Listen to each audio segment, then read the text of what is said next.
So Donald Trump in a lot of trouble over Trump University, as well he should be. I want to give you all the sleazy details here of what kind of a scam he ran. First of all, Huffington Post explains documents unsealed by a federal judge earlier this week pertaining to a lawsuit against the venture revealed how its salespeople were told to deliberately mislead potential customers, manipulate their emotions, and ignore their concerns about parting ways with, in some cases, tens of thousands of dollars.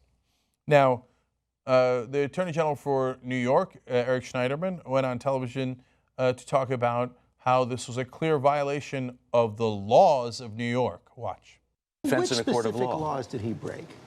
In New York, we have laws against business fraud. We have laws against consumer fraud. We have a law against running an illegal, unlicensed university. This never was a university. The fraud started with the name of the organization. And you can't just go around saying, this is the George Stephanopoulos Law Firm Hospital University without actually qualifying and registering. So it was really a fraud from beginning to end.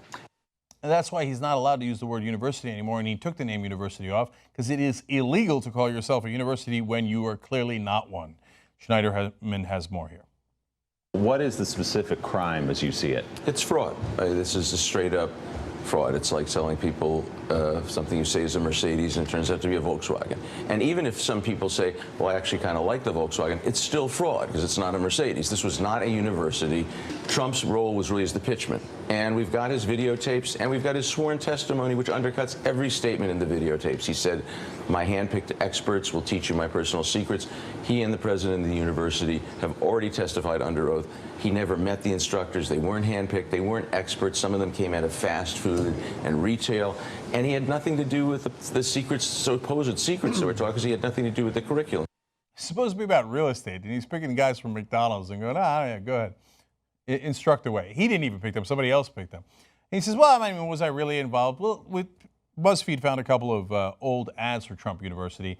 And it appears he's a little involved. Let's show you.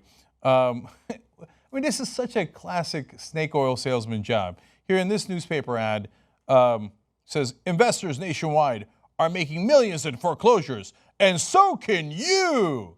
He's got a big fat picture of Donald Trump on it. Such an obvious scam.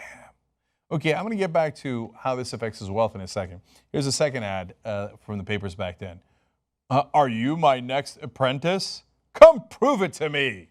Okay, so give him tens of thousands of dollars, and he'll show up and give one speech. Okay, and as we have further explanation here of what exactly happened, they say in New York Magazine, contrary to its promises that Trump himself would be actively involved in the students' education and would, quote, handpick the instructors, he had no involvement in either. And now when you get into the details, it's really where it gets sick. The business preyed upon the elderly and the uneducated, one former employee testified, and encourages customers to max out their credit cards. Instructors at the so-called university were coached to solicit financial information from the students, ostensibly to guide their investment strategy, but in reality to help Trump University figure out how much they could be bilked for. Oh, that's grotesque. So this leads to a couple of conclusions. Number one, this guy ain't a billionaire. There's no billionaire out there trying to figure out how to run basically a scam on you where you max out your credit card.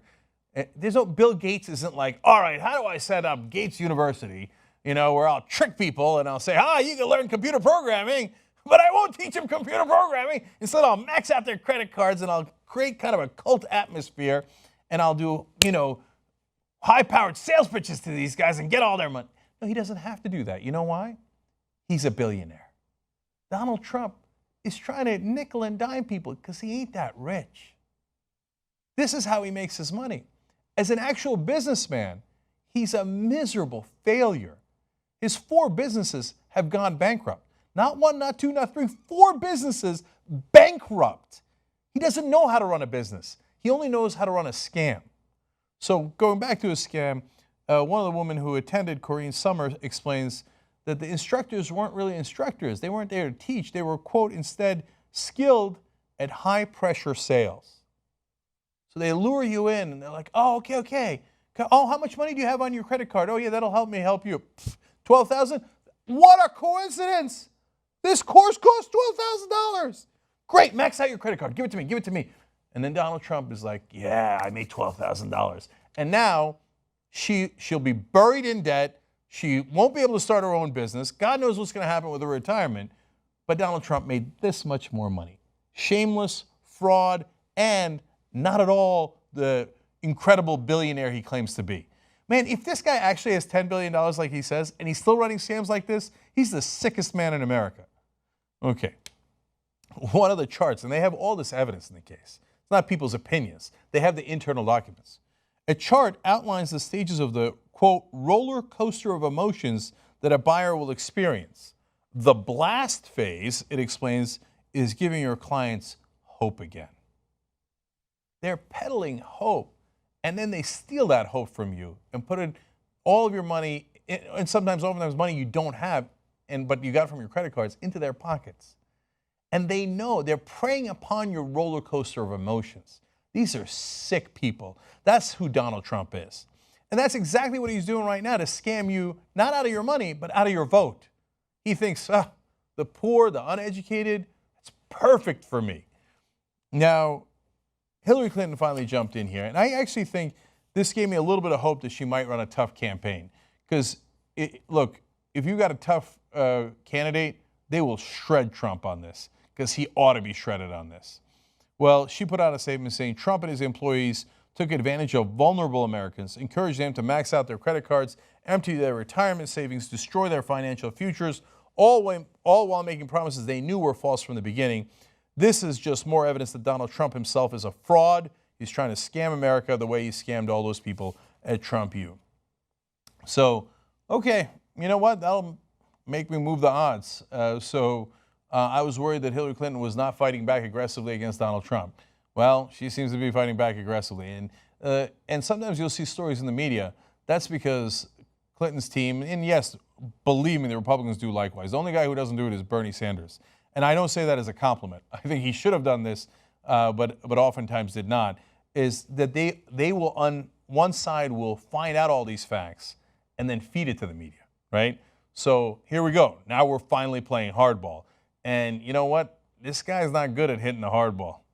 So, Donald Trump is in a world of trouble here. When people find out how badly he took advantage of people with no shame whatsoever, I know people think, oh, no, that won't affect him. No, this stuff affects him. You do an ad like Obama did against Romney with the builders who built the stage where they got fired from, and they said, we felt like we built our own coffin. You find the people who got bilked by Trump University and have them do the ads, and that is a tough thing to recover from. So I actually now believe that Hillary Clinton, now that she's being far more aggressive with Trump, does stand a better chance of winning, a better chance than Donald Trump does. So finally, I want to end on a tweet, a wonderful, bitter tweet from Trump here at the end once all this stuff is exposed. He says, after the litigation is disposed of and the case won, I have instructed my executives to open Trump U. So much interest in it, I will be president. He means president of the university. Well, that might be the only thing you're president of. Good luck with that.